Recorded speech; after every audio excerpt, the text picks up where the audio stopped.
coming from me. Okay, so good morning everyone. So for today's morning, we're going to tackle the other planning strategies pertaining to our topic, which is one of the 4 language skills in clear writing. Okay, to formally start my discussion, so can you please read it? RAF. The RAF model by Holston and Santa, 1985, has cited Jacobson, Jensen, and Love 2011. It's a versatile model or template that helps students produce an audience-centered and purpose-driven writing output. R stands for the student writer's assumed role. A refers to the target audience. F for the prescribed or suitable format or genre in writing. And T for the topic that needs to be developed or discussed. For instance, when we ask a learner to write a narrative paragraph or essay on their most significant summer experience. Okay, so thank you so much for that. So RAP stands for, before that, RAP pala is pertaining to audience-centered and purpose-driven writing. And RAP stands for R, which is assumed role, and A for audience. So when we say role, ito yung ikaw na writer is paano tatakbo yung story ng mga character, ano yung mga role nila dito sa kwento. And when we say A is for your audience, sino ba yung mga makakabasa na ginawa mong writing. And F for suitable format, so paano ba i-format ang iyong writing. So basically, it's all about the writing skills since we are in the field of writing. So next is T for need to develop or discuss. So ay yung mga tatalakayin sa isang writing. For instance, we have started here. So basically, here's an example of writing. Oh, another meaning. So who wants to read? Miss Angel Pay. One thing we may remind our learners is that the role may not necessarily be themselves as a writer. They can assume that the role of an expert and the touch observer or an ordinary layperson. The role and the audience definition affect the kind of language they use and the depth of the discussion of the topic. Okay, so thank you so much for that. You say writing does not necessarily be within self as a writer. So basically, meaning of that is kapag ikaw na writing or may ginawa mo just like a writing skills or na-produce ka ng isang story, hindi naman necessarily na i-disregard mo yung sarili mo just like hindi mo bigyan ng role. Just like for example, ang role mo doon is isang CEO. So kaya mo i-ano yung sarili mo even though in real life hindi ka pa talaga doon CEO. Pero kasi it is just a writing kasi. So it's okay to assume what would be your role. And here, next paragraph, they can assume a role of expert, observer, or the layperson. The role of his definition affect the kind of language we use in the discussion of the topic. It's all because they know of their writing skills. Kung kaya ng may CEO or just like a higher position sa writing skills mo, pwede ka mag-assume ng mga character, which is in real life, hindi pa talaga sila ganon kataas yung nakuha nila profession. So it all depends to your flow of writing. Yes. Next, who wants to read? Lahat na lang yan. Miss Addison Torres. www plus your what plus your how. This planning strategy offered by Graham and Harris 2007 leads useful for writing short stories. The letters stand for the following. Who is the main character? Who else is the story? When does the story take place? Where does the story take place? What does the main character want to do? What do other characters want to do? What happens when the main character tries to do? What happens to the other characters?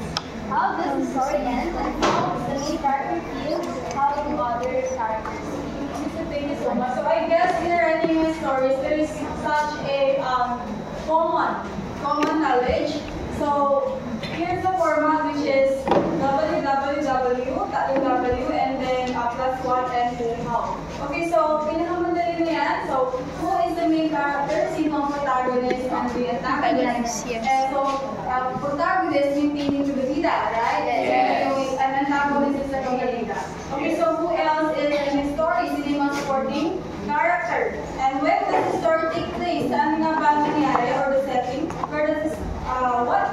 character wag kung ano ang ina-advocate ni protagonist. And what happens, and what the other characters want to do.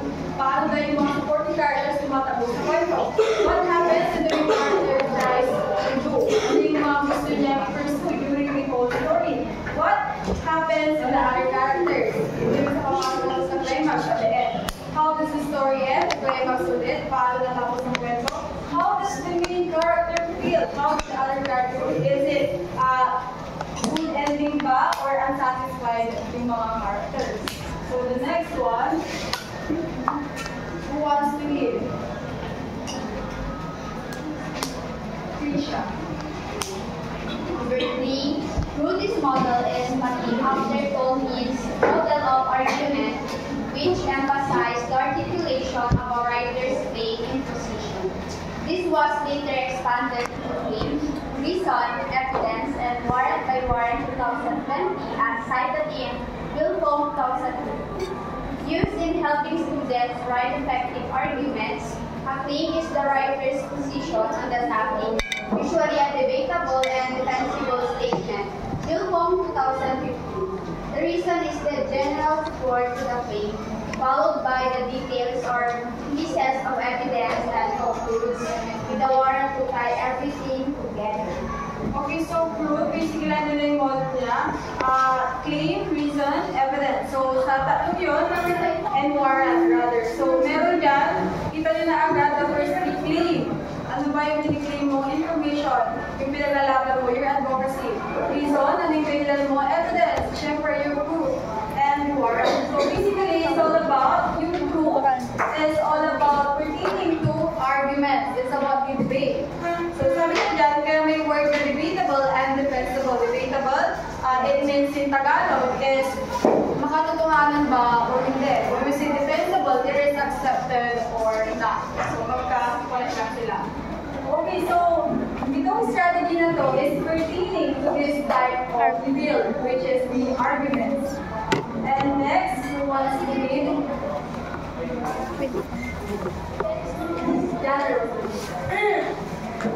In applying proof, Wilcox suggests to start with an opinion poll that encourages learners to take sides on a debatable issue.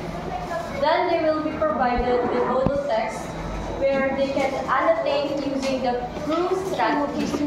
They can be guided by the following template in extracting information from the model text or producing arguments for their own argumentative piece of writing. Thank you so much. Okay, so in applying to daw, sinasuggest ni Wilcox is all about dapat sa argumentative article or argumentative writing skills, dapat na nag-start mo. Iba dalawa yun, which is debatable and defensible. Pero palagi daw dapat mas organized kapag hinahan mo yung topic mo, which is the debatable issue or yung pag-uusapan kung tama ba or mali. So sabi niya, yung true is it will be guided with quantitative certain information from the model text or producing arguments for their own argumentative piece of writing. So pwede silang mag-provide as usual or as common. Pwede silang mag-provide ng issue, which is ayun yung tatalakayin nila. Okay, so sa group, bear on your mind, main program dito yung which is the claim, evidence, reason, and warrant. Clear? Are we clear with this slide? Yes. Okay, so I guess. Okay, so who wants to read? Stop and then. This planning model by D. Lapaz and Graham are Stated in Graham. as stated in Grammar and Harris 2007.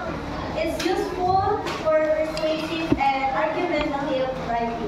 The acronym or mnemonic stands for Lahat na daw. Suspending judgment develops in the learner. Reflective writing avoids repeating generalizations or claims that have no clear grounding. The second bullet is take aside. Students need to take a clear stand on an issue so that they can produce a unified and coherent This is one way of making their voice visible in their written output. Okay, so, mamaya, if you're just being napapansin nyo, yung stop and there, yung S, which is start with the letter S, suspend judgment, and take aside, start with letter P. And mamaya, follow na yung ibang letters, which is, repeating siya sa stop and there. Okay, so suspend judgment. So I guess what did I repeat it? Suspending judgment, develops in the learner reflective writing always repeated. So, sa suspending judgment, huwag muna tayong magbigay ng judgment according pertaining to the writing skills. Dapat tuloy lang yung process. And next is take aside. Ito sa pick aside ng issue. So, pick aside, dapat you have a clarification on what the issue is going on. So, the next part is organizing ideas. So, who wants to read? I guess it's the last. Miss Angel, take one.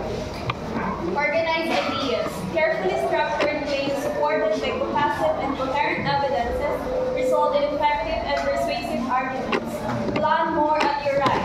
Writing is a recursive process, so when planning happens, do not only in the beginning but in the entire writing activity. Develop a topic sentence or a thesis statement. The topic sentence or a paragraph or the thesis statement of an essay is one of the unifying elements of writing. It helps the writer stay focused is the topic.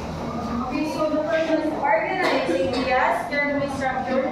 Okay, so when we say organize kasi, it is really formative or talaga naka-format. So nakaayos and really understandable pag organize ang issue, which is, ayun yung kaayos ang tama. So kapag ganun yung writing format mo, is easy to persuade by others. Mas gusto nilang paniwalaan yun.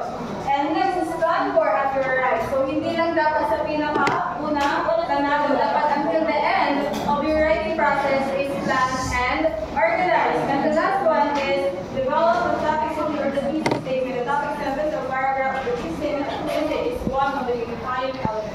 So dapat, syempre, it is about the argumentative writing. So dapat yung mga statement mo is more on proving and evidence as to being organized. So we are clear about my topic. Any clarification before I end? Nice. And so with that, thank you so much.